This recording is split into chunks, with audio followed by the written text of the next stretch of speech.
ایک دفعہ اور بلند آواز سے صلوات بھیجیے محمد آل محمد.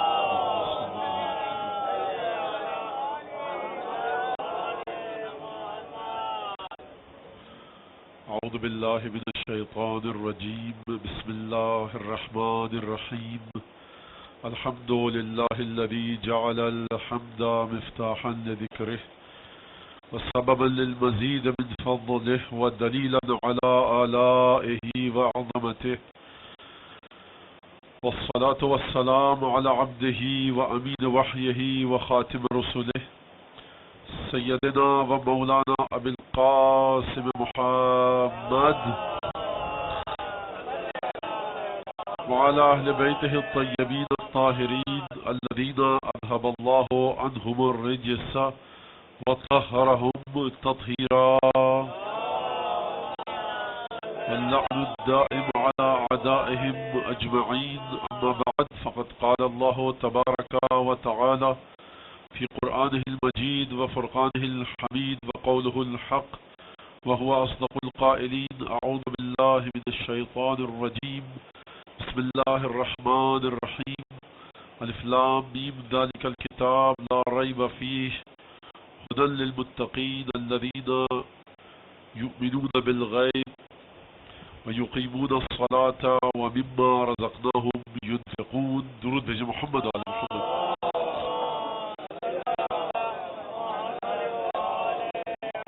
عزیزان گرامی، پروردگار عالم ارشاد فرما رہا ہے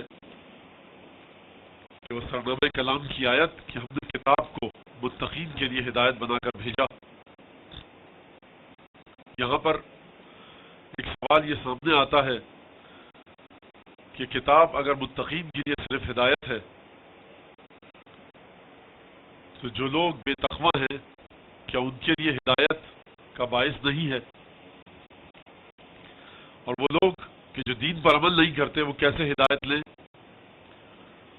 تو یہ بات یہاں پر گزر چکی کہ دیکھیے پروردگار عالم جس طرح سے ہدایت کے بعد ہدایت ہوتی ہے اسی طرح سے نفاق کے بعد نفاق ہوتا ہے، کفر کے بعد ایک کفر ہوتا ہے، گمراہی کے بعد پھر گمراہی ہے.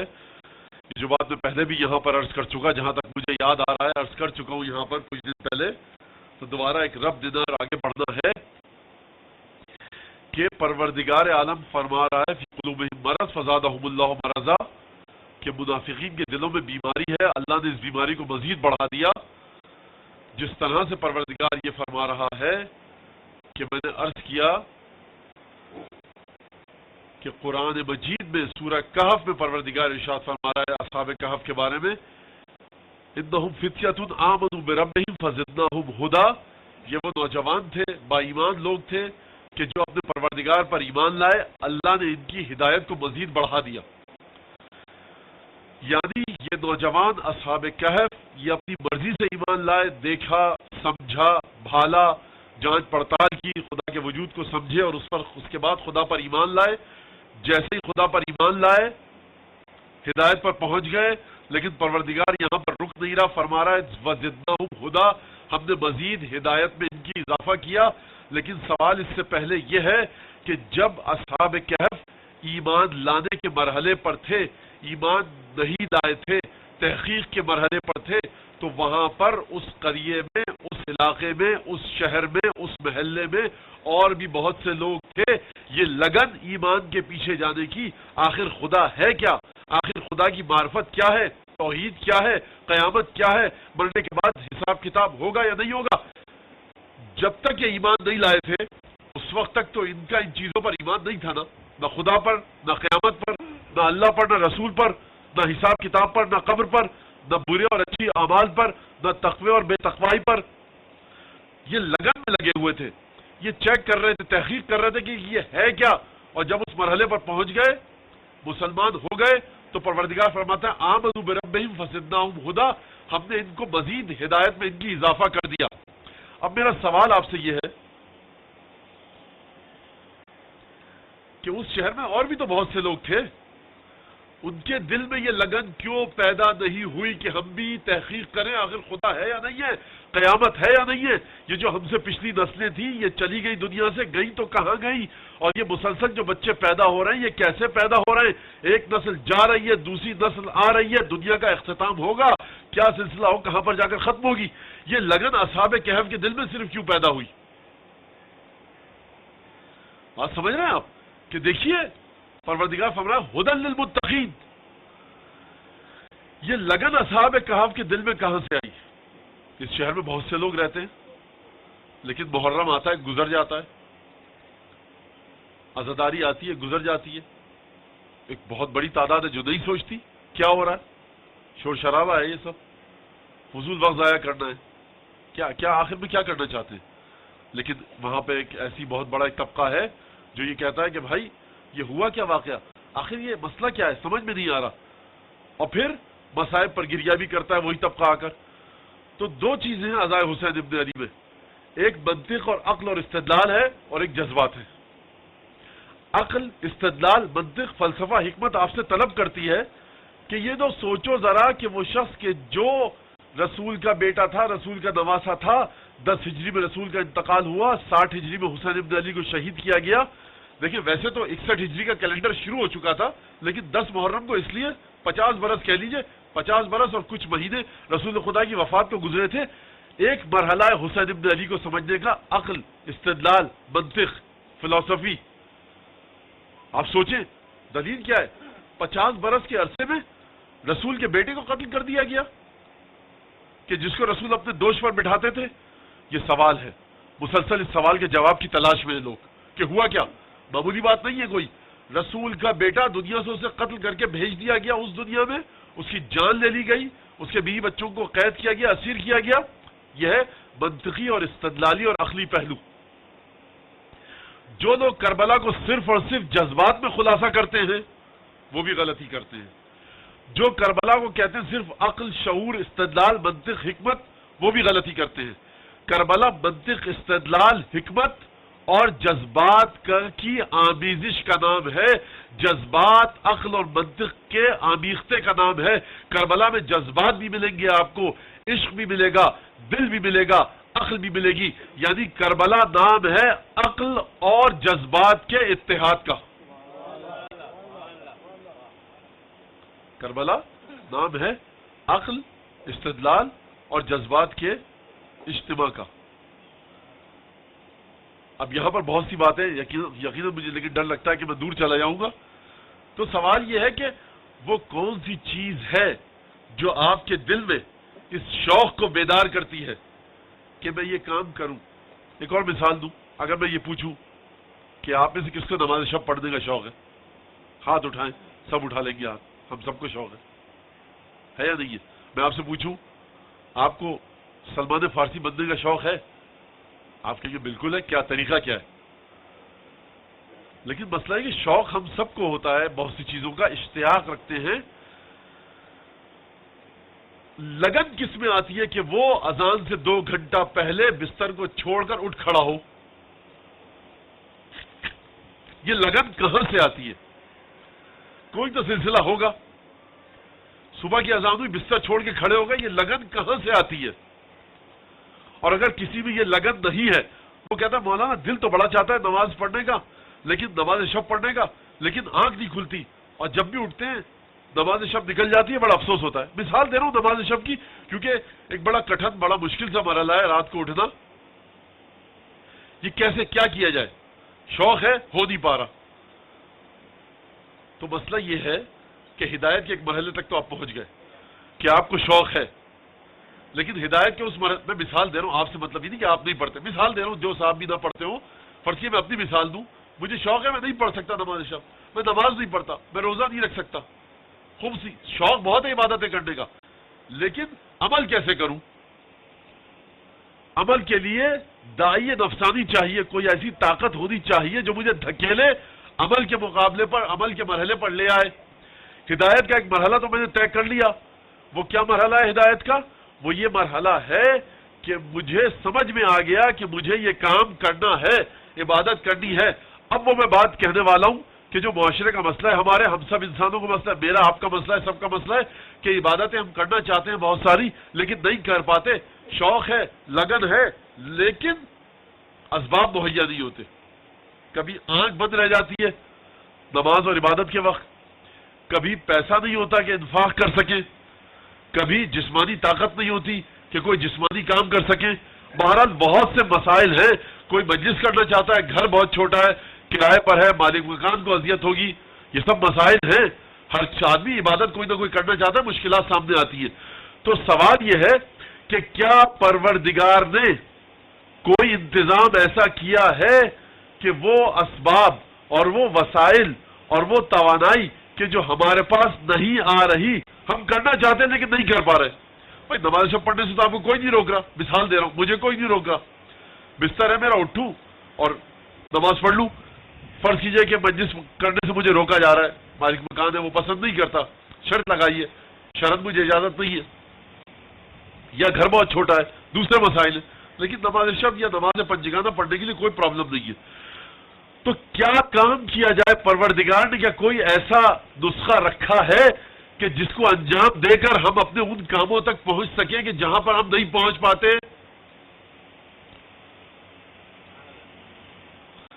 ایک تو یہ سوال. دوسرا سوال، دوسری بات کیا ہے؟ اگر کسی کے گناہ بہت زیادہ ہیں تو کیا کوئی ایسا نسخہ ہے کہ ان گناہوں کو بخشوا لیا جائے، معاف کروا لیا جائے، تاکہ گناہ رستے سے اٹھے اور میں اطاعت کے رستے پر آگے بڑھ سکوں؟ ایک بات تو میں نے آپ کے سامنے بتائی 8ویں امام کی، کہ 8ویں امام فرماتے ہیں کہ من لم یقدر، ایک درود بھیجے محمد آل محمد پر.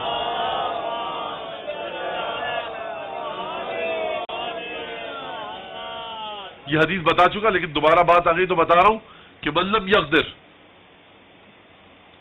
علامہ یکفر بہی ذنوبہ فلیکثر صلوات من محمد و آل محمد فإنہ یہدم الذنوب حدما. جو شخص اپنے گناہوں کو ختم کرنے کے لیے کوئی چارہ نہیں ہے، اس کے پاس کوئی نسخہ نہیں ہے، کوئی راستہ نہیں سمجھ میں آ رہا کہ گناہوں کو کس طرح سے اپنے پاک کو صاف کرے، تو اسے چاہیے کہ بہت کثرت سے محمد آل محمد پر درود بھیجے، کیونکہ درود بہت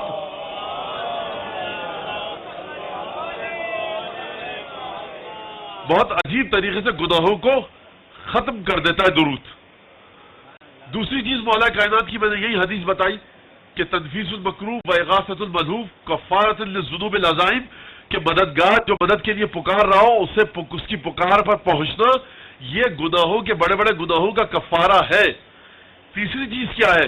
من عمل بما یعلم، یہ بھی حدیث بتا چکا میں، من عمل بما یعلم علمہ اللہ ما لم یعلم، جو عمل کرے گا اس علم کے مطابق جو اس کے پاس ہے، خدا اسے وہ علم عطا کرے گا کہ جو اس کے پاس نہیں ہے. ہم ظہر کی اذان کے وقت جاگ رہے ہوتے ہیں، جسم صحیح و سالم ہے، وضو کر سکتے ہیں، گھر میں ہیں، دفتر میں ہیں، وضو کا سامان فراہم ہے. اب ظہر اثر کی نماز کو آپ اول وقت میں پڑھنے کی عادت ڈالیے، مغرب عشاء کی نماز کو اول وقت پڑھنے کی عادت ڈالیے، خود بخود فجر کی نماز اول وقت پڑھنے کی طاقت خدا آپ کو عطا کرے گا. بہت سی دیکھیے یہ جو ہم تک چیزیں آتی، یؤمنون بالغیب کی بات چل رہی ہے، ہم تک جو بہت سی طاقتیں آتی ہیں یہ عالم غیب سے آتی ہیں.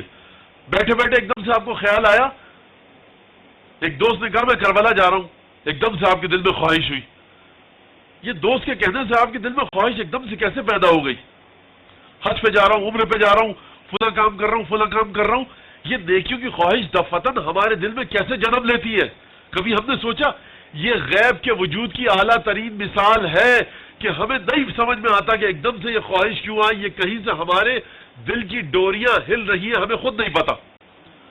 من عمل بما علم، مولا فرماتے ہیں کہ جو عمل کرے اپنے علم کے مطابق، کفیا ما لم یعلم، تو اس کی ضرورت پوری کر دی جائے گی اس چیز کے بارے میں کہ جس کا اسے علم نہیں ہے. آپ پریشان رہتے ہیں، ورنہ اتنی ساری چیزیں، دین کو کیسے سمجھے، دین پر عمل کیسے کریں، دین اتنا مشکل ہے، غیب سے آیا آپ کہہ رہے ہیں. ہو سکتا ہے بہت سی چیزیں ہم سے چھوٹ جائیں. مولا فرماتے ہیں من عمل بما علم، جو شخص اپنے علم کے مطابق جس نے عمل کر لیا. اس حدیث میں کیا فرمایا تھا مولا نے؟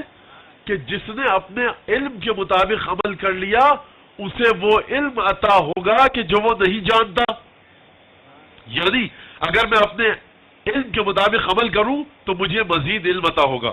دوسرا مرحلہ، بہت سی چیزیں ایسی ہیں کہ جو میری سمجھ میں نہیں آتی دین کی، دنیا کی، مولا فرماتے ہیں جو اپنے علم کے مطابق عمل کرے گا خدا اس چیز کے سلسلے میں ضرورتوں کو پورا کر دے گا کہ جس چیز کا اسے علم نہیں ہے، یعنی وہ ایسی مشکلات میں پھنسے گا ہی نہیں کہ جس کا اسے حل پتہ نہ ہو۔ یہ وہ حدیثیں ہیں کہ جو ہمیں بتائی گئی۔ اور دیکھیے بچے مجھ سے مختلف نوجوان بچے یہاں پر آ کر سوال کر رہے ہیں، اب ان کے سوالات کا جواب یہی پر دوں۔ زندگی اتنی تیزی سے آگے چل رہی ہے کہ کچھ نہیں پتا کہاں پر پھر کس سے ملاقات ہو۔ یاد رکھیے کہ امام کے جو اصحاب تھے اور امام کے چاہنے والے مسلسل امام کو خط لکھتے تھے کہ اما ناخذ معالم دینی، مولا میں کس سے اپنے دین کے معالم کو سیکھوں۔ سب سے پہلے یاد رکھیے گا ایک بات آپ اپنے کانوں میں بالکل کھول کے سن لیں کہ نہ آئے تطہیر امامے والوں کے لیے اتری ہے، نہ شیروانی والوں کے لیے اتری ہے، آئے تطہیر اتری ہے صرف پنجتن کے لیے اور 14 معصومین کے لیے۔ اگر امامے والا ممبر پر بیٹھ کے گفتگو کر رہا ہے تو اپنے ذہن کو تالا لگا کر مت بیٹھیے۔ اگر شیروانی والا کوئی مشہور یا غیر مشہور ممبر پر بیٹھنے والا گفتگو کر رہا ہے اپنے ذہن کو تالا لگا کر مت رکھیے۔ آپ کے گھر میں نہج البلاغہ ہے، مفاتی ہے، کچھ نہ کچھ احادیث کی کتابیں ہیں، گوگل موجود ہے، مراجع کے دفاتر موجود ہیں۔ یاد رکھیے دین کو اس کی معادن سے حاصل کیجئے، دین کو اس کے ریلیونٹ پوائنٹ سے حاصل کیجئے، دین کو اس کے ریلیونٹ سورسز سے حاصل کیجئے۔ کسی کے نام کے ساتھ کتنی لمبی چوڑی ڈگریاں لگی ہوئی ہو، M A, M S C, P H D, doctor, حجت الاسلام، آیت اللہ، یہ دلیل نہیں ہے۔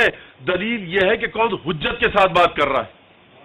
مولانا یہ آپ نے مشکل آسان نہیں کی اور بڑھا دی۔ آپ نے مشکل آسان تو نہیں کی۔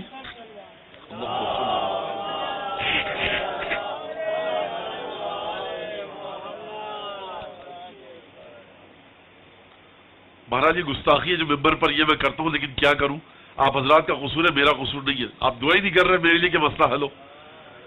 دعا پڑھ کر صلوات دے محمد علیہ محمد۔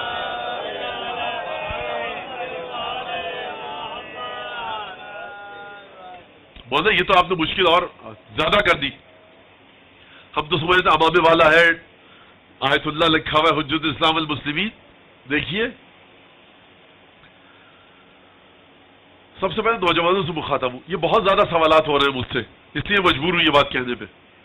نوجوانوں کی ذمہ داری ہے کہ اپنی نماز اپنے مرجع تقلید کے مطابق سیکھیں کہ جو ان کا مرجع تقلید ہے، وضو، غسل، ان پر خمس واجب ہوا یا نہیں ہوا، رمضان کے روزے، جو بنیادی ترین مسائل ہیں، ماں باپ کی اطاعت، ماں باپ کا احترام اور اپنی تعلیم۔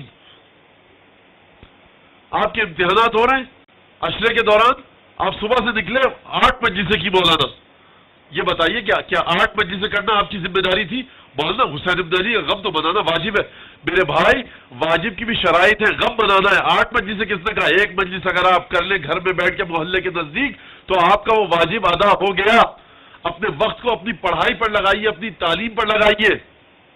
زمانہ بہت تیزی سے آگے جا رہا ہے، میں مسلسل کہہ رہا ہوں تعلیم پر لگائیے۔ ہر آواز جو آپ کو بلا رہی ہے کسی جگہ پر، اس کی بات پر کان مت دھریے۔ اور وہ جو میں نے بات کی تھی کہ مولانا آپ نے مشکل بڑھا دی، دیکھیے آپ حضرات کو کچھ نہ کچھ اپنا ہوم ورک کرنا پڑے گا۔ آپ اپنے ذہن کو کوڑا کاغذ مت بنائیے۔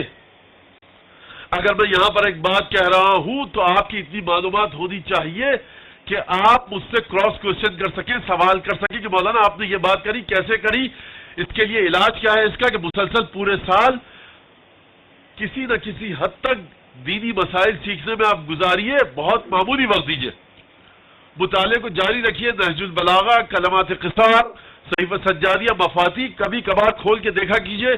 زیارات جو ائمہ معصومین کی آئی ہیں اس کا مطالعہ کرتے رہیے اور سوچیے جو باتیں کی جا رہی ہیں۔ جب خاندان میں گھر میں بیٹھتے ہیں، میں نے پہلے بھی عرض کیا کہ سال بھر میں کچھ نہ کچھ سٹنگز رکھیے، مولانا حضرات کو بلائیے، سوال جواب کی مجالس، محافل کو منعقد کیجیے، دوستوں کے ساتھ جواب بیٹھتے ہیں، رشتہ داروں کے ساتھ بیٹھتے ہیں تو دینی مسائل پر ڈسکس کیجیے۔ فلاں مولانا نے یہ بات کری، کیا دلیل تھی، کوئی جواب دے، آپ اس کی دلیل پر گفتگو کیجیے۔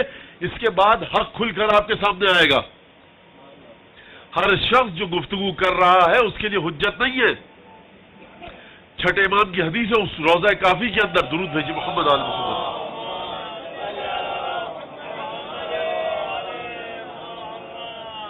کہ کچھ لوگ ایسے ہیں کہ جنہوں نے ہم کو، ہماری ذات کو، ہمارے ذکر کو اپنی دنیا کا وسیلہ بنا دیا ہے.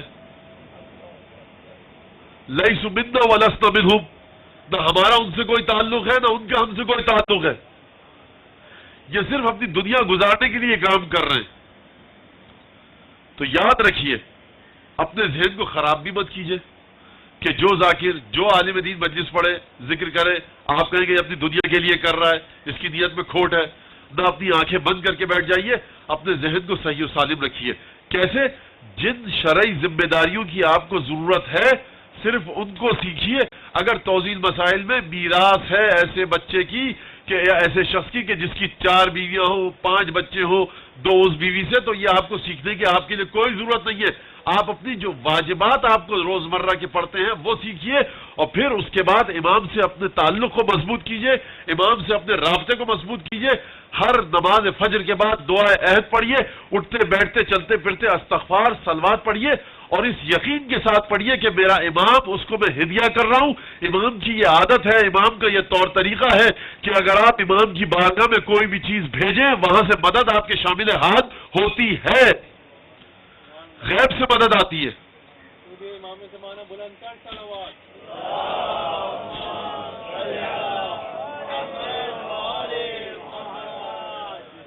اور اس کے بعد آخری مسئلہ کہ وہ مما رزقناہم ينفقون، کہ جو ہم نے رزق انہیں دیا ہے یہ اس کو نشر کرتے ہیں، پھیلاتے ہیں. مولا فرماتے ہیں اس کا معنی یہ ہے کہ دیکھو صرف رزق کو یہی تک مت سمجھ لینا، بلکہ وَمِنْ عِلْمِهِمْ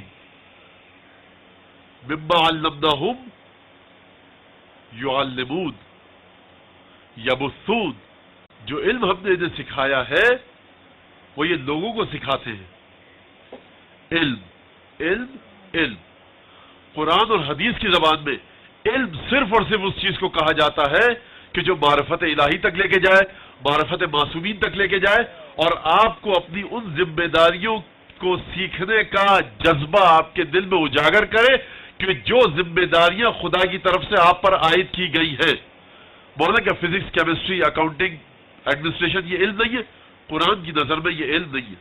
یہ آپ کی دنیا گزارنے کے لیے ہے، آپ کو سیکھنا چاہیے، ضروری ہے سیکھنا.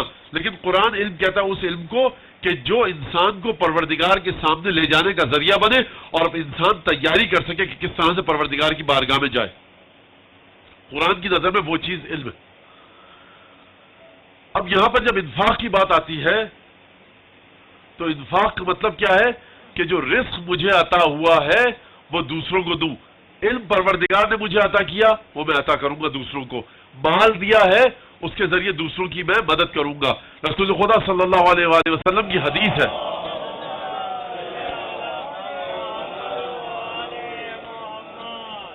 کہ لیس البخیل من یؤدی الزکاۃ المفروضہ ویؤتی مالہ فی النائبہ. کنجوس شخص وہ نہیں ہے کہ جو واجب زکوٰۃ کو، واجب صدقات کو روک لے، یا اپنی قوم کو، اپنے رشتہ داروں کو، اپنے لوگوں سے جن کا اس کا تعلق ہے مشکل وقت میں مال کے ذریعے مدد نہ کرے. کنجوس وہ نہیں ہے، بلکہ رسول خدا نے فرمایا بل البخیل حق البخیل. رسول خدا فرمانا صحیح معنوں میں کنجوس میری نظر میں وہ ہے کہ من لم یؤت الزکاۃ المفروضہ ولا یؤتی النائبہ فی قومہ. صحیح نظروں میں، میری نظر میں بخیل وہ ہے کہ جو اپنی قوم کی، اپنے رشتہ داروں کی، اپنے گھر والوں کی مال کے ذریعے مدد نہ کرے اور اپنی واجب زکوٰۃ نہ دے. یہاں جو پروردگار فرما رہا ہے کہ وہ مما رزقناہم ينفقون، کہ اپنے مال کو عطا کرتے ہیں، اس کا مطلب یہ ہے کہ جب بھی مشکل وقت پڑے انسان کو چاہیے کہ وہ اپنے رشتہ داروں کی مدد کرے جہاں تک اس کی توانائی ہے. اقامہ صلاۃ، غیب پر ایمان اور انفاق، یہ 3 چیزیں ہیں کہ پروردگار متقین کی صفت کو بیان کر رہا ہے، اور سرنامہ کلام کی آیت کے تحت یہ باتیں آتی ہیں. اگر ہم نے یہ کر لیا تو پروردگار فرما رہا ہے دیکھو پھر ہم تمہاری وہ حالت کر دیں گے انہم فتیۃ آمنوا بربہم فزدناہم ھدا، کہ ہم نے جس طرح سے اصحاب کہف ہم پر ایمان لائے تھے ہم نے ان کی ہدایت کو مزید آگے بڑھا دیا. چھٹے امام نے فرمایا کہ جو عمل کرے اپنے علم کے مطابق اسے مزید علم عطا ہوگا. چھٹے امام نے فرمایا کہ جو عمل کرے اپنے علم کے مطابق تو جس چیز کا اسے علم نہیں ہے خدا اس مشکل سے اسے دور رکھے گا. اگر ہم اقامہ صلاۃ کریں، اپنا رزق جو پروردگار نے ہمیں عطا کیا ہے، اپنی قوم کو، اپنے رشتہ داروں کی مشکل وقت میں مدد کریں، غیب پر ایمان رکھیں، تو یقیناً پروردگار ہماری ہدایت کو بڑھائے گا، اور پھر ہمیں پریشانی کی ضرورت نہیں ہوگی کہ مولانا کس طرح ہم ہدایت تک پہنچیں۔ کبھی کبھی لوگ کہتے ہیں کہ مولانا مسجد کے سامنے سے گزر رہے تھے، ایک حدیث لکھی ہوئی دکھائی دی، اس حدیث پر عمل کیا، ہماری زندگی بدل گئی۔ دسیوں لوگ اس مسجد کے سامنے سے گزرے تھے، یہ حدیث لکھی گئی، اسی شخص کو صرف یہ حدیث کیوں دکھائی دی؟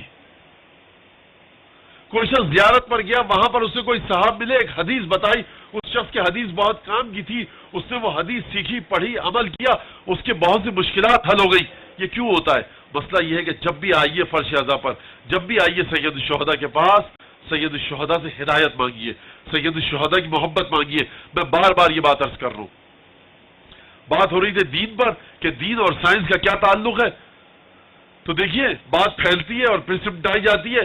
غیب پر بات آئی، وَمِمَّا رَزَقْنَاهُمْ يُنْفِقُونَ پر بات آئی، کس طرح سے ہمیں معاشرے میں رہنا چاہیے، وہ لگن کیسے آئے، اس حوالے سے میں نے غیب کی آپ کو باتیں بتائیں کہ غیب سے ہمارے دل کی ڈوریوں کو کوئی ہلا رہا ہے، جو ہلا رہا ہے ہمیں اس کے ساتھ تمسک رکھنا چاہیے، ہمیں اس کے ساتھ ایک تعلق رکھنا چاہیے۔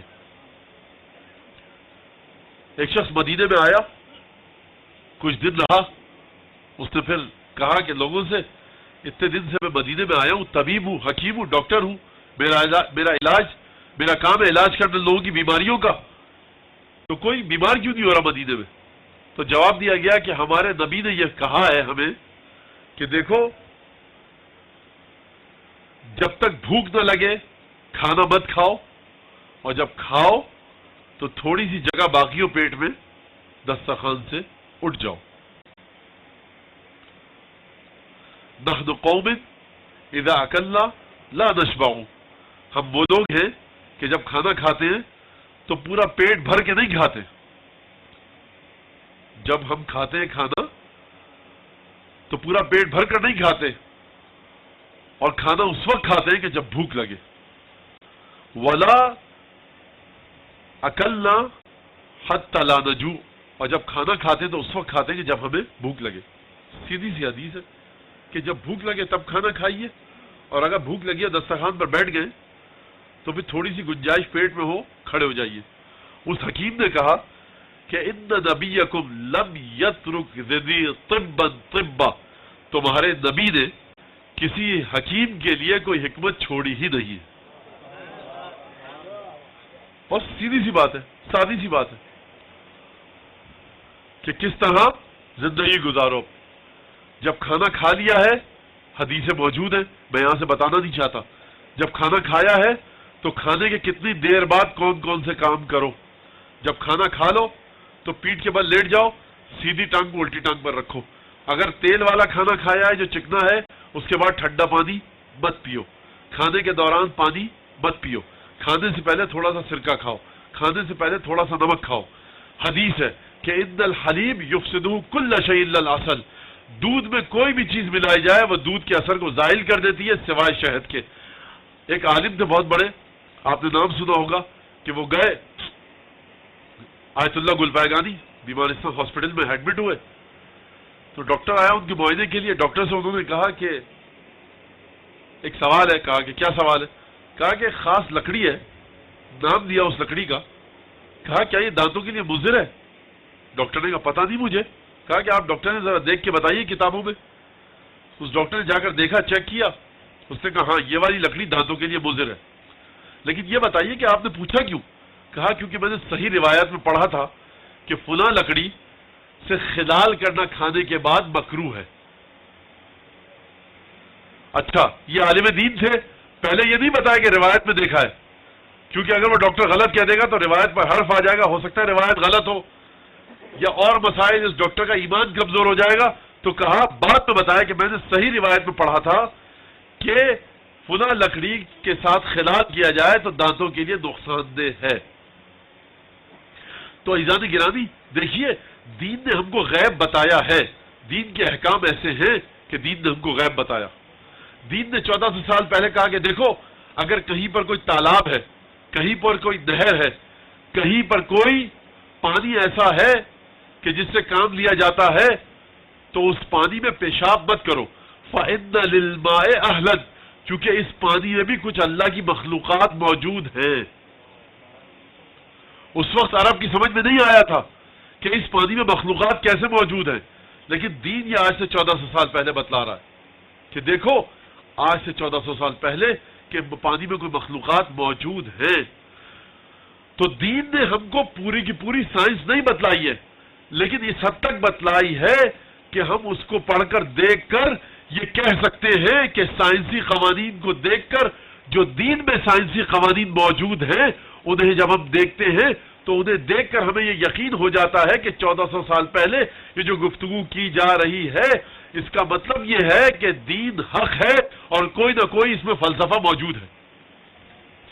دوسرا غیب کا مرحلہ قرآن کا اور دین کا وہ یہ کہ قرآن نے اعلان کیا ان کنتم فی ریب مما نزلنا علی عبدنا فأتوا بسورۃ من مثلہ وادعوا شہداءکم من دون اللہ ان کنتم صادقین۔ تو اے لوگوں تم یہ کہہ رہے ہو نا کہ دین جھوٹا ہے، تو یہ سورت تو تمہارے سامنے موجود ہے قرآن کی، اس کے جواب میں ایک سورہ لے آؤ۔ دین نے یہ دھمکی دی لوگوں کو، طلب کیا مقابلے کے لیے، کس انداز سے طلب کیا؟ دیکھیے دین کے دو پہلو ہیں، غیب اور شہود، چھپا ہوا اور آشکار، ہڈن اور سین، وہ چیز جو چھپی ہوئی ہے دین کی اور وہ چیز جو ہمارے سامنے ہے، دو پہلو ہیں نا دین کے۔ تو دین نے مقابلہ بھی ایسے ہی کیا، ایک مقابلہ کیا دین نے غیبی پہلو کے ذریعے اور ایک مقابلہ کیا ظاہری پہلو کے ذریعے۔ ظاہری پہلو کے ذریعے کیا مقابلہ کیا؟ کہا کہ دیکھو یہ صورتیں تمہارے سامنے موجود ہیں نا، انا اعطیناک الکوثر بھی تمہارے سامنے ہے، سورہ بقرہ بھی تمہارے سامنے ہے، اس کا جواب لے آؤ، نہ گھوڑا دور نہ میدان۔ یہ تم لوگ مکے کے لوگ کفار قرآن کے مخالف ہو، عربی تمہیں آتی ہے، عربی کے الفاظ تمہارے سامنے موجود ہیں، یہ قرآن سامنے، رسول سامنے، سب کچھ سامنے، جواب لے آؤ۔ لا سکے جواب؟ نہیں لا سکے۔ جب عاص ابن وائل کے پاس گئے کہ جو بہت بڑا فصیح و بلیغ شخص تھا مکے کا، مکے کے کفار نے کہا کہ تم بہت فصیح و بلیغ شخص ہو، قرآن کے بارے میں کوئی ایسی غلط بات مشہور کر دو کہ قرآن کی کریڈیبلٹی ختم ہو جائے۔ کہا کیا کہوں میں؟ کہا یہ کہہ دو شعر ہے۔ کہا انی اعلم باشعار العرب و بکلام العرب، میں عرب کے کلام کو بہت اچھی طرح سے جانتا ہوں، یہ شعر نہیں ہے۔ کہا کہ پھر یہ دلوں پر قابو کیسے کر لیتا ہے؟ کہا میں بھی یہ سوچ رہا ہوں ہوتا کیا ہے، نہیں سمجھ میں آیا اس کے۔ یہ ظاہری پہلو ہے دین کا کہ بھائی آپ کے سامنے ہے نا ہر چیز، آپ جواب لے آئیے اس کا۔ آپ قرآن کے ظاہری الفاظ کا جواب نہیں لا سکے۔ غیبی پہلو کیا ہے کہ وہ یقول الذین کفروا، سورہ رات کی آخری آیت، وہ یقول الذین کفروا لست مرسلا، حبیب یہ تمہارے بارے میں کہتے ہیں کہ تم پیغمبر نہیں ہو، قل کفی باللہ شہیدا بینی وبینکم ومن عنده علم الکتاب، حبیب کہہ دو کہ تمہاری رسالت کی گواہی کے لیے اللہ کافی ہے اور وہ کافی ہے کہ جس کے پاس کتاب کا علم موجود ہے۔ سوال میرا، خدا غیب میں ہے، خدا کیسے گواہی دے گا؟ خدا کیسے گواہی دے گا؟ خدا گواہی دلوائے گا کیسے؟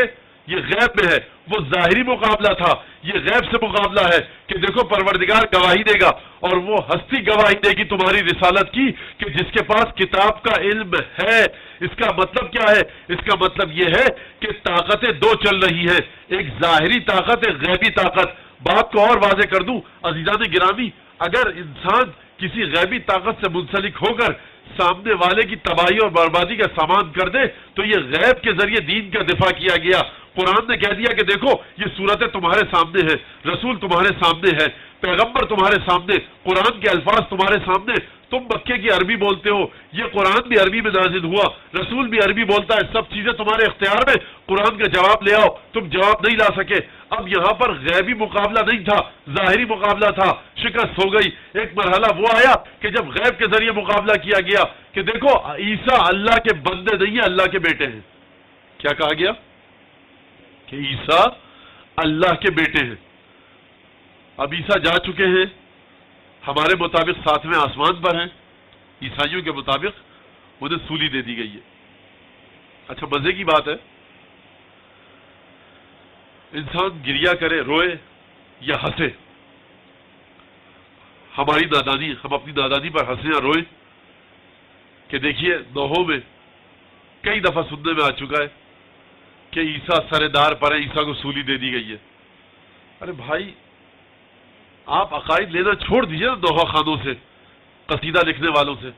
قصیدہ لکھنے والا اس کے قدم ہمارے سر آنکھوں پر بہت اچھا کام کر رہا ہے، لیکن ٹیکنیکل کام ہے عقائد، فقہ ٹیکنیکل کام ہے، تفسیر حدیث ٹیکنیکل کام ہے۔ قصیدہ پڑھنے والا اس کا اجر امام حسین کے پاس، قیامت میں خدا اسے امام حسین کے ساتھ رکھے، قبر میں امام حسین کے ساتھ رکھے، دنیا میں امام حسین کی برکتیں نازل ہوں۔ لیکن عزیزان گرامی، قصیدہ پڑھنے والا یا لکھنے والا، نوحہ پڑھنے والا یا لکھنے والا، جو شاعر قصیدہ لکھ رہا ہے، جو بدعت کر رہا ہے، یہ ٹیکنیکل کام اس کے بس کا نہیں ہے۔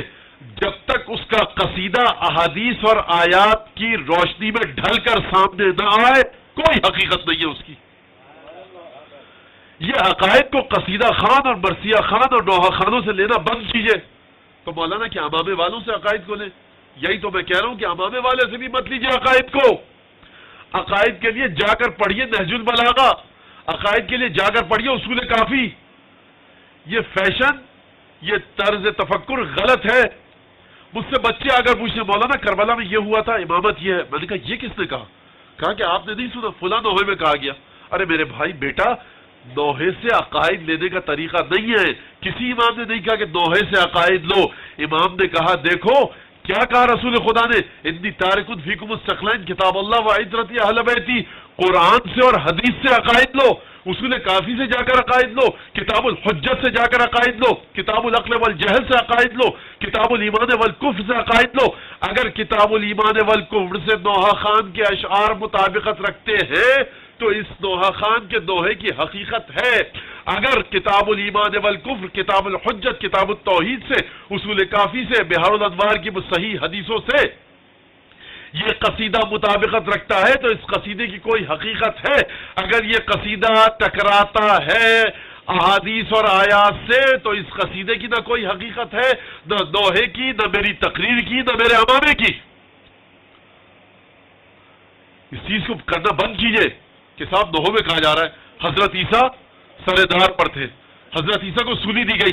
ارے میرے بھائی کہاں سولی دی گئی؟ حضرت عیسیٰ قرآن کہہ رہا ہے وما صلبوہ، حضرت عیسیٰ کو سولی نہیں دی گئی، ولکن شبہ لہم، حضرت عیسیٰ جیسے شکل کے ایک شخص کو سولی دے دی گئی۔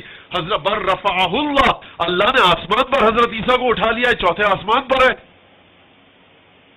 اتنی واضح بات، اتنی واضح بات۔ بہرحال بات کہیں اور چلی جائے گی اور آپ حضرات کہیں مولانا ادھر سے ادھر جا رہے تھے، لیکن کیا کیا جائے، اتنے سارے سوالات ہیں۔ بہرحال ایک درود بھیجیے محمد آل محمد تاکہ میں موضوع پر رہوں۔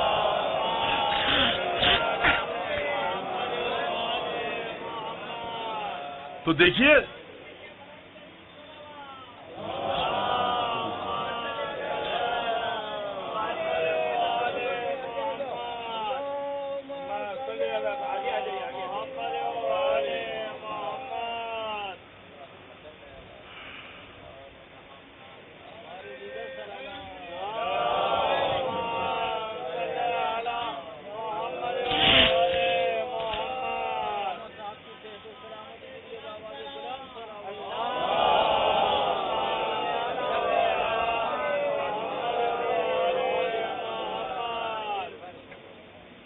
مسئلہ یہ ہے کہ کیا آئمہ نے اپنے قصیدہ خان کی، اپنے بدعت خان کی، اپنے مرثیہ لکھنے والے کی تعریف نہیں کی؟ بالکل کی ہے، بالکل کی ہے، اور حتیٰ تعریف نہیں کی بلکہ یہ کہا ہے کہ یہ روح القدس تمہاری زبان پر الفاظ جاری کراتا ہے۔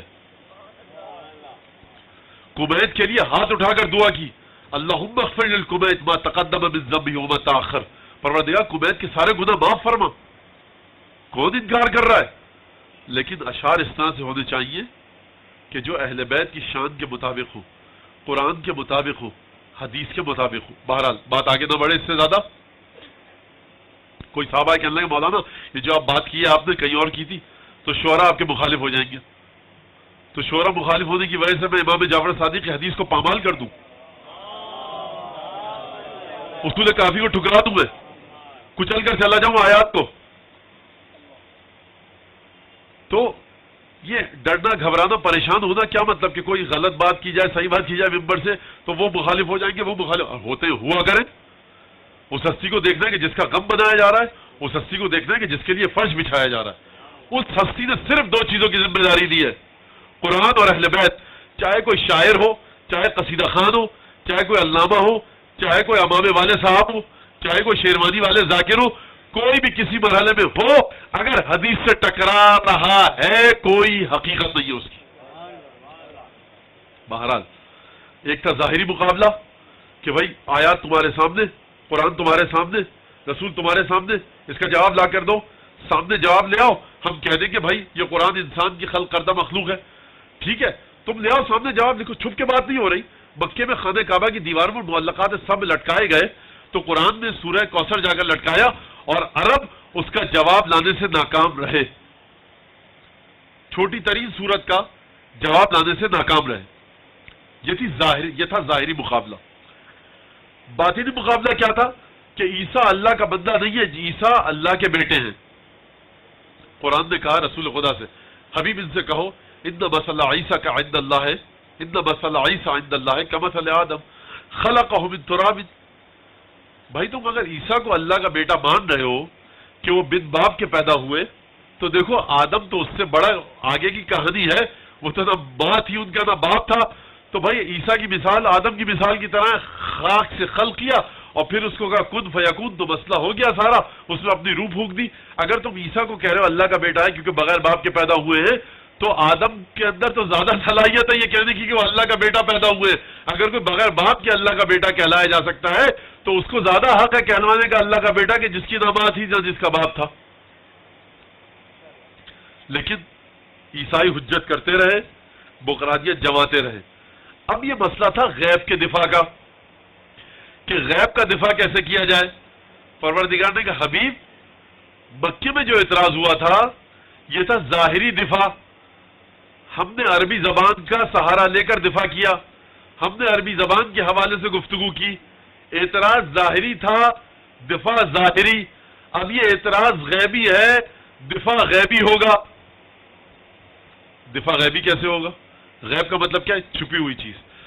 اگر دفاع غیبی ہوگا تو غیب کا مطلب ہے چھپی ہوئی چیز، تو دفاع کسی کو دکھے گا ہی نہیں، تو دفاع کرنے کا فائدہ کیا ہوگا؟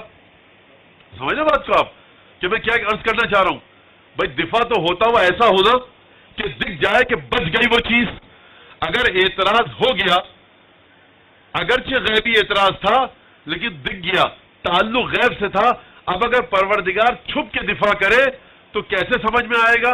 اگر خدا ان عیسائیوں کو موت دے دے سزا کے طور پر تو کیسے پتہ لگے گا کہ یہ عیسائی اس استدلال کی سزا کے نتیجے میں موت آئی یا پروردگار نے سزا دی یا اپنی طبعی موت مر گئے؟ کوئی سمجھ نہیں پائے گا۔ تو کہا کہ دیکھو دفاع ہے غیبی، لیکن غیب کے ذریعے دفاع کروں گا تو ایسا کروں گا کہ ان ہستیوں کے ذریعے دفاع کروں گا کہ جو غیب سے متصل ہوں گے، کہ جن کے ہاتھ میں میرا غیب ہوگا۔ کیسے دفاع کروں گا؟ کہا حبیب اب یہ دفاع آ گیا غیبی، اب ہماری غیبی صلاحیت پر حملہ کیا گیا، اب قرآن کے غیب پر حملہ کیا گیا، ہمارے غیبی فیصلوں پر حملہ کیا گیا۔ اب جا کر تم ان ہستیوں کو مباہدے کے لیے لے کر جاؤ کہ جو ہے تو بظاہر ہماری مخلوق لیکن ہمارے غیب سے تعلق رکھتے ہیں۔ جب وہ اشارہ کریں گے ہمارا غیب نازل ہوگا، عذاب آئے گا۔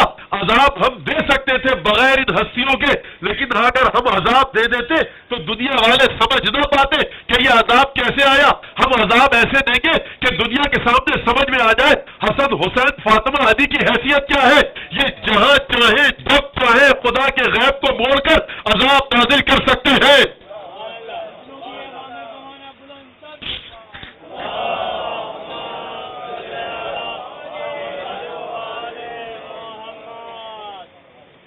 تو یہ غیب کے ذریعے دفاع کیا گیا، دفاع غیبی تھا نا۔ یہ جو آگ آتی بقول امام فخر الدین رازی کے، بہت بڑے عالم تفسیر کبیر لکھی، ان کے بقول کہ انہوں نے یہ روایت نقل کی کہ رسول خدا نے فرمایا واللہ لو لعنوا وباہلوا، اگر یہ لعنت کرتے ہم پر اور مباہلہ کرتے، لمسقوا قردۃ وخنازیر، یہ لوگ سور اور بندر کی صورت میں مسخ ہو جاتے، ولو قرب الوادی نارا، اور یہ نجران کی وادی آگ سے بھر جاتی۔ یہ علی، فاطمہ، حسن حسین علیہم الصلوۃ والسلام کی حیثیت اور حقیقت چھپی ہوئی تھی۔ کون جانتا تھا کہ جناب سیدہ اشارہ کریں تو غیب سے آگ آئے گی اور نجران کی وادی میں بھر جائے گی؟ کون جانتا تھا کہ 4-5 سال کے حسن اور حسین اشارہ کریں دعا کریں وادی آگ سے بھر جائے گی؟ کون جانتا تھا کہ رسول خدا یہ کام کریں گے؟ کون جانتا تھا مولا کائنات یہ کام کریں تو وادی آگ سے بھر جائے گی؟ یہ ان کی خصوصیت چھپی ہوئی تھی. پروردگار چاہتا تھا کہ مباہلے کے میدان میں انہیں لے جا کر ان کی غیبی صورت کو واضح کر دے. درود بھیجے محمد علیہ محمد.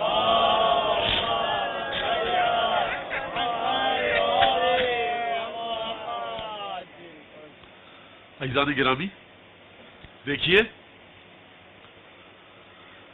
وہ پروردگار کہ جو اپنے غیب کا دفاع پنجتن کے ذریعے کروائے. سوال ہے وہ آپ کے سامنے پیش کر رہا ہوں.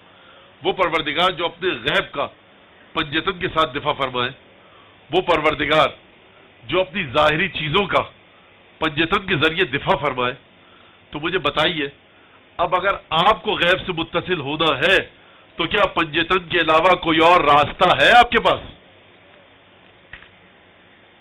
اسی لیے میں نے عرض کیا یہ جو ہمیں سکھایا گیا ہے نا کہ ہر نماز کے بعد زیارت پڑھا کرو، سید الشہداء کی مختصر، پھر مشہد کی طرف رخ کر کے 8ویں امام کی زیارت، پھر امام زمانہ کی زیارت. کیا مطلب؟ اس کا مطلب کیا ہے؟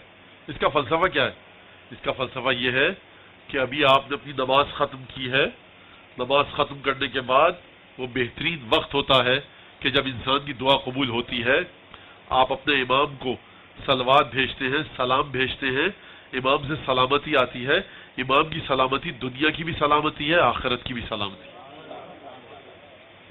یہ عادت رکھے انسان، جب صبح کو آنکھ کھلے تو حسین ابن علی پر سلام بھیجے. کیوں؟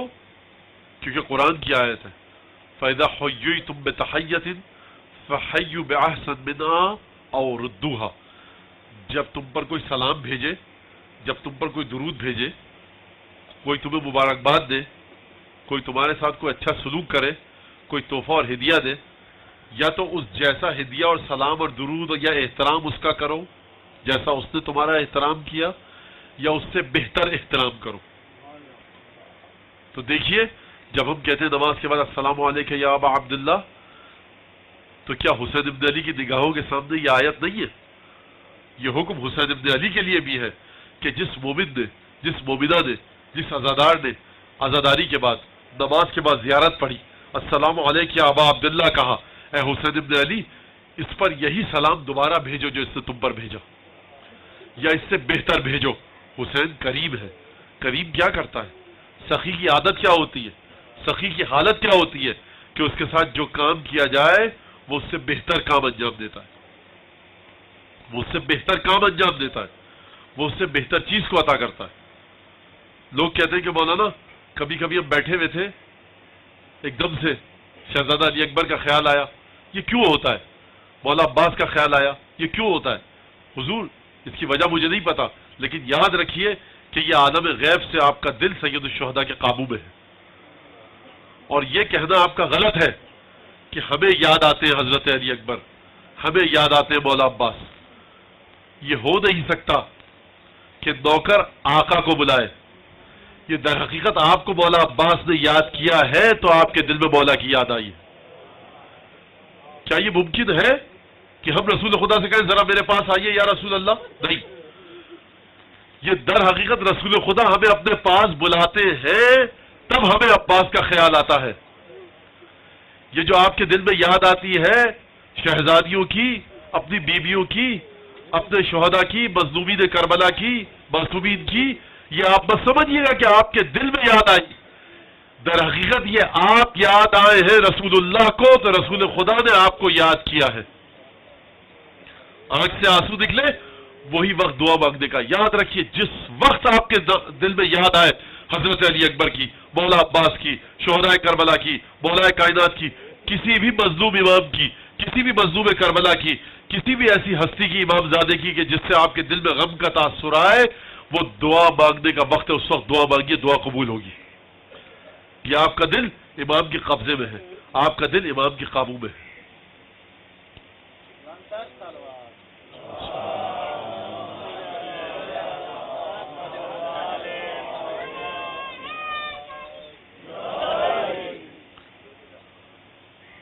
کبھی کبھی دیکھیے ممبر پر مختلف حالات انسان کے ساتھ پیش آتے ہیں، آپ لوگ کچھ سمجھ رہے ہوتے ہیں، ہو کچھ رہا ہوتا ہے، تو کبھی کبھی انسان سوچتا ہے کہ یہ بات کہنے کی جگہ ہے یا نہیں ہے، تو انسان سوچ کے گفتگو کرتا ہے.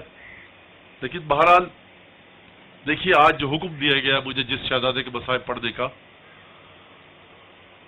وہ شہزادہ علی اکبر ہے. شہزادہ علی اکبر کی عصمت کے لیے، معصوم ہونے کے لیے یہی جملہ کافی ہے کہ ہمیں احادیث میں ملتا ہے. وہ جملہ سید الشہداء کا نقل ہے کہ کردار اور گفتار میں ہو بہو رسول خدا کی تصویر تھے. میر حدیث یہ خبر عجیب مصرع دے کر گئے، ناگاہ چرخ پر خط ابیض ہوا آیا. آسمان پر صبح کی سفیدی آئی، ناگاہ چرخ پر خط ابیض ہوا آیا. تشریف جا نماز پہ لائے شہ زماں، سجاد بج گئے عقب شاہ انس و جاں.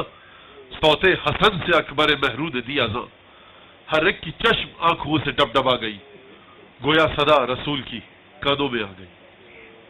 اور کیا خوبصورت جناب علی اکبر. کبھی ہم یہ سمجھ میں نہیں آتا ہمارے دیکھ کر کہ شہزادیوں کے پاس جب رخصت کے لیے علی اکبر گئے تو خیمے میں اتنا کوہرام کیوں بچا. دیکھیے اگر کسی کی ذات میں ظاہری خوبصورتی اور نورانیت ہو اور کردار بھی خوبصورت اور نورانی ہو تو بڑا مشکل ہوتا ہے ایسے شخص سے دور ہونا. تاریخ میں لکھا ہے کہ جب علی اکبر مدینے کی گلیوں سے گزرتے تھے، جو چھتوں پر کبھی کبھی کچھ لوگ کھڑے ہوتے تھے وہ جھک جھک کر علی اکبر کے چہرے کو دیکھتے تھے، جھک جھک کر علی اکبر کے چہرے کو دیکھتے تھے. میر حدیث نے کیا خوبصورت طریقے سے علی اکبر کے سراپے کی تصویر کھینچی ہے کہ واقعی یہ شہزادہ وہ تھا کہ جس کی شکل کو دیکھ کر لوگ ٹھٹک جائیں، جس کی شکل کو دیکھ کر لوگ مبہوت ہو جائیں. اس شہزادے کی جب رخصت ہوگی تو کیا ہوا ہوگا خیموں میں. ایک طرف اکبر محروس جوان نایاب، میر حدیث حسین ابن علی کے لشکر کی تصویر کھینچ رہے ہیں. ایک طرف اکبر محروس جوان نایاب، کچھ جو بچپن تھا تو کچھ آمد ایام شباب. روشنی چہرے پہ ایسی کہ خجل ہو مہتاب، روشنی چہرے پہ ایسی کہ خجل ہو مہتاب. آنکھیں ایسی کہ رہا نرگس شہلا کو حجاب، جس نے ان گیسوؤں میں رخ کی ضیاء کو دیکھا. علی اکبر کے چہرے پر سیاہ زلفیں اور چہرہ نورانی، سفید نورانی دمکتا ہوا چہرہ، زلفیں کالی. فرماتے ہیں جس نے ان گیسوؤں میں رخ کی ضیاء کو دیکھا، شب معراج میں محبوب خدا کو دیکھا. علی اکبر رخصت کے لیے آئے.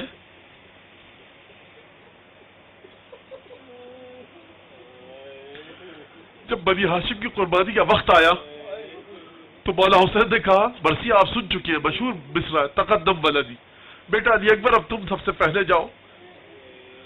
اور کہا دیکھو ذرا جا کر پہلے پھپھیوں اور بہنوں سے خدا حافظ کر کے آ جاؤ. جب علی اکبر نے اذان دی ہوگی صبح عاشور تو میرا دل یہ کہتا ہے کہ جناب زینب کے کانوں میں جب آواز آئی ہوگی تو جناب زینب نے بیویوں سے کہا ہوگا، دیکھو تم میں سے جس نے میرے دادا کی آواز نہیں سنی، دیکھو غور سے سن لو، یہ میرے بیٹے میرے بھتیجے علی اکبر کی آواز بالکل ایسی ہے جیسے میرے دادا کی آواز. میں بہت دستبستہ ادب کے ساتھ عرض کروں گا کہ بی بی زینب کی خدمت میں کہ بی بی ذرا صبر سے کام لیجیے گا، یہی آواز بس اب آخری آواز ہے، اب اس کے بعد یہ آواز کبھی سنائی نہیں دے گی. بس ایک دفعہ اکبر نے اذان دی، صبح عاشور کی نماز ادا کی گئی. حسین کے دوستوں نے جان کا نذرانہ پیش کیا. اس کے بعد بنی ہاشم کی قربانی کا وقت آیا، اکبر گئے. حسین نے اکبر کو خیمے میں بھیجا. اکبر خیمے میں گئے. مجھے نہیں پتا کہ خیمے میں کس طرح سے رخصت ہوئی. علی اکبر نے زینب کو گلے لگایا یا نہیں لگایا، تاریخ میں کوئی ایسے الفاظ نہیں ملتے، لیکن مجھے ایک چیز ضرور ملتی ہے کہ جب اکبر خیمے میں گئے، اکبر جب باہر نکلنا چاہتے ہیں، اکبر کا قدم خیمے سے باہر نکلتا ہے، پھر اکبر الٹے پیروں خیمے میں جاتے ہیں. کبھی پردہ اٹھتا ہے خیمے کا، کبھی پردہ گرتا ہے. مجھے نہیں پتا خیمے میں کیا کوہرام بچا، لیکن ہاں تاریخ میں میں نے یہ ضرور پڑھا ہے کہ ایک دفعہ حسین حجت خدا، لسان خدا، صاحب عصمت کبریٰ دروازے پر آئے اور آ کر زینب کو مخاطب کر کے کہا، بہن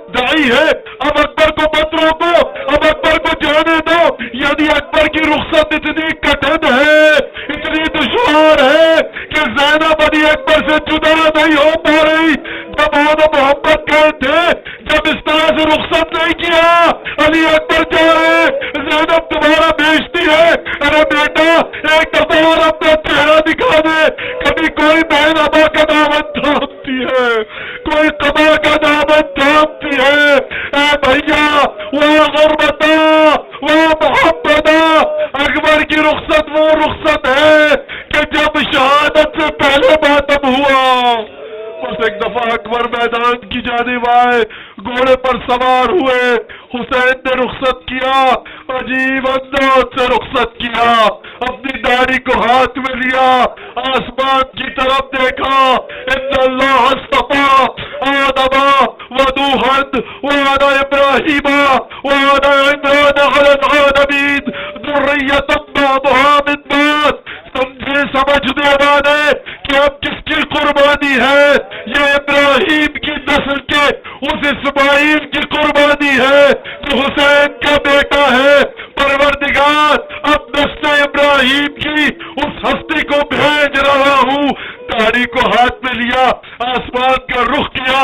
اللہم اشہد علی ہؤلاء القوم لقد بعث الیہم شاب اشبہ الناس خلقا وخلقا ومنطقا برسولک وكلما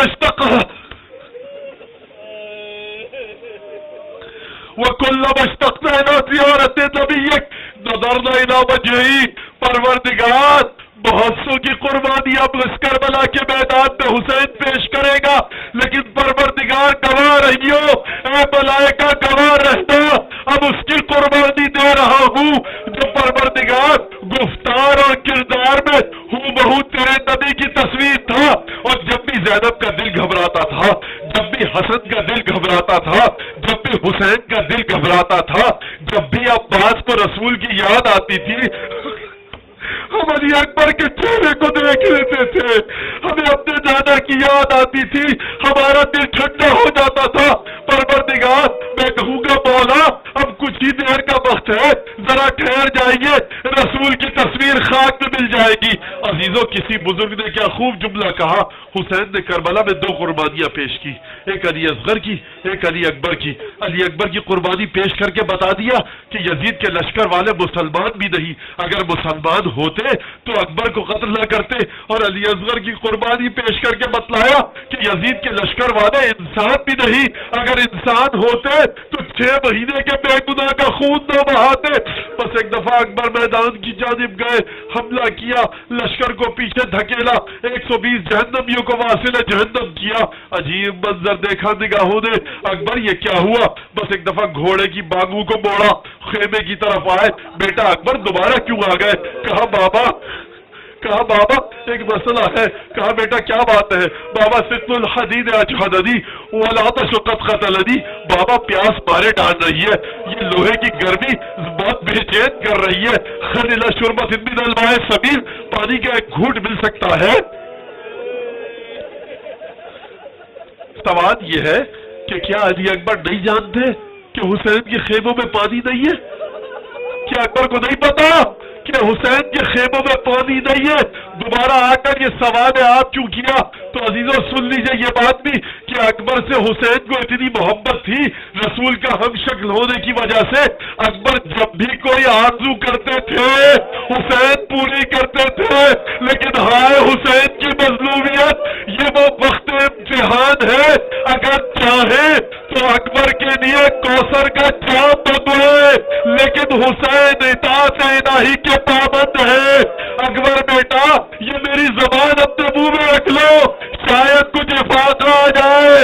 اکبر دوبارہ میدان کی طرف گئے، جنگ کی، کہیں سے تیر آئے، کہیں سے تلواریں آئی. ایک نیزہ اکبر کو آ کر لگا، زخم سے خون بہنے لگا، تلوار چھٹی، اکبر کو غش آیا. اکبر نے گھوڑے کی گردن میں باہیں ڈال دی، سر گھوڑے کی گردن پر رکھ دیا. دشمن نے جب یہ دیکھا علی کے پوتا لڑنے کے قابل نہ رہا، ہر طرف سے حملہ کیا. اکبر گھوڑے پر سنبھل نہ سکے. ایک دفعہ میرا مولا گھوڑے سے یہ شہزادہ زمین پر آ کر آواز دی، السلام علیکہ یا بتا. ارے بابا اکبر کا سلام لیجئے. بس حسین نے یہ سننا تھا کہ دوڑتے ہوئے اکبر کے جنازے کی طرف آئے، ابھی آ رہے تھے، اکبر جانتے ہیں میرا بابا مجھ سے کتنی محبت کرتا ہے، ارے قربان جاؤں اس محبت کے، اکبر جانتے ہیں میرے بابا کا دل تڑپ رہا ہے کہ میرا بابا مجھے پانی نہ پلا سکا، اکبر نے شہادت سے پہلے ایک جملہ کہا بابا گھبرائیے مت، غم نہ کیجیے گا مجھے پانی نہ دے سکے، ہاں جدی قد سقانی میں کاسین حوفا، ابھی دادا رسول خدا آ چکے ہیں، مجھے بہشتی جام سے سیراب کر چکے ہیں، بابا پریشان مت ہوئیے۔ ایک دفعہ حسین دوڑتے ہوئے اکبر کی جانب آئے، پتھر سے ٹھوکر لگی، میرا مولا زمین کربلا پر گرا، ارے گھٹنیوں کے بل چلتا ہوا اکبر کے لاشے کے پاس آیا، دیکھا اکبر کی روح بدن سے جدا ہو چکی ہے، فجلس علی النعام، حسین زمین پر بیٹھے، ووضع خدہ علی خدہ، اکبر کے رخسار پر اپنا رخسار رکھا، کرے تو کیا کرے، بیٹے کو لپٹا نہیں سکتا، بدن پر تیر لگے ہیں، بس اکبر کا رخسار خالی تھا، لگتا ہے حسین نے رخسار پر رخسار رکھا اور یہ کہہ کر کھڑے ہوئے، یا علی علی الدنیا بعدک العفا، اب حسین کو تیرے بعد زندگی میں کوئی مٹھاس نہ رہی، وہ بقیا ابوکا وحیدا غریبا، تیرا باپ تنہا رہ گیا، حسین کرے تو کیا کرے، ارے بوڑھا باپ ہے، جوان بیٹا ہے، کیسے اٹھائے، کہا بنی ہاشم کے جوانوں، ارے میرے بیٹوں اور بھتیجوں آؤ اپنے بھائی کی لاش کو خیمہ گاہ تک لے کر جاؤ، بنی ہاشم کے جوان آئے، علی اکبر کی لاش کو خیمہ گاہ تک اٹھا کر لے کر گئے، حسین سر جھکائے دروازہ خیمہ تک آئے، بہت محبت سے اٹھایا، خیمے کے اندر لے کر گئے، راوی کہتا ہے میں نے پوچھا کہ یہ معظمہ کون ہے، صبح سے اب تک اتنی شہادتیں ہو چکی ہیں، ابھی تک یہ معظمہ باہر نہیں آئی، یہ علی ابن الحسین میں کون سی ایسی بات تھی کہ یہ اب جنازے پر آئی، کہا تو نہیں پہچانا، یہ علی کی بیٹی زینب ہے، میں ہاتھوں کو جوڑ کے عرض کروں گا کہ بیوی میں مولا حسین کی خدمت میں ہاتھ جوڑ کے عرض کروں گا مولا، اتنی محبت زینب سے، محبت سے ہاتھ پکڑا، اٹھا کر اندر لے کر گئے، مولا عصر عاشور کے بعد 11 محرم کی ظہر کا وقت آئے گا، یہی آپ کی بہن قتل گاہ سے گزرے گی، آپ کے جنازے کو اٹھائے گی، آپ کے سوکھے ہوئے گلے کا بوسہ لے گی، مولا اس وقت اسے کون آپ کے جنازے سے جدا کرے گا، ہاں زینب کو حسین کے جنازے سے ہٹایا جائے گا، لیکن کیسے ہٹایا جائے گا، ارے ظالم آئیں گے، بیویوں کی پشت ہوگی، ان بلودوں کے ارتداد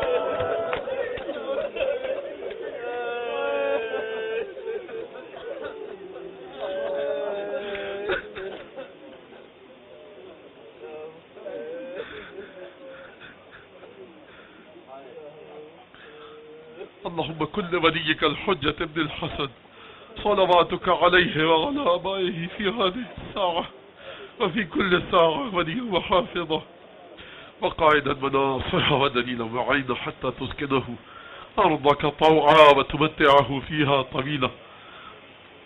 پالنے والے اس عزاداری کو ہم سب سے بحق مظلومیت علی اکبر و زینب و حسین علیہ السلام قبول فرما. پروردگار ان آنسوؤں کو، ان آہوں کو، ان سسکیوں کو جناب سیدہ اور امام زمانہ کے قلب کی تسکین و تسلی کا باعث قرار دے. پروردگار ان آنسوؤں کو امام زمانہ کی بارگاہ سے شرف قبولیت سے سرفراز فرما. پروردگار یہ لوگ جو یہاں علی اکبر کا ماتم کرنے آئے ہیں، صاحب خانہ، یہ مومنین و مومنات، پروردگار قیامت تک کے لیے ان کی نسلوں میں اولاد رسول کی محبت، ولایت اور امامت کو برقرار رکھ. پروردگار امام زمانہ کو ہر مشکل پریشانی آفت سے نجات دلا. پروردگار امام زمانہ کو دوستوں اور دشمنوں کے بارے میں ہر غم و اندوہ سے نجات دے. پروردگار امام زمانہ کو ان کے دشمن و دوستوں کے بارے میں ہر خوشی عنایت فرما. پروردگار امام زمانہ کے لمحہ مبارک پر جلد جلد از جلد کبھی ختم نہ ہونے والی مسکراہٹ کو عطا فرما. پروردگار ہمیں امام کے انصار و عوام میں شامل فرما، ان کے ظہور میں تعجیل فرما. ہم سب کے مرحومین و مرحومات، والدین، ارحام، ذوی الحقوق اقربا جو اس دنیا سے چلے گئے، بحق ذکر سید الشہداء ان کی مغفرت فرما. انہیں سید الشہداء کے دسترخوان پر مہمان فرما. خصوصاً جو اس گھر سے، کربلائی صاحب کے گھر سے جو مرحومین و مرحومات چلے گئے، پروردگار ان کی مغفرت فرما اور انہیں سید الشہداء کے دسترخوان پر مہمان فرما. دعاؤں کی قبولیت کے لیے بلند آواز سے صلوات پڑھیں.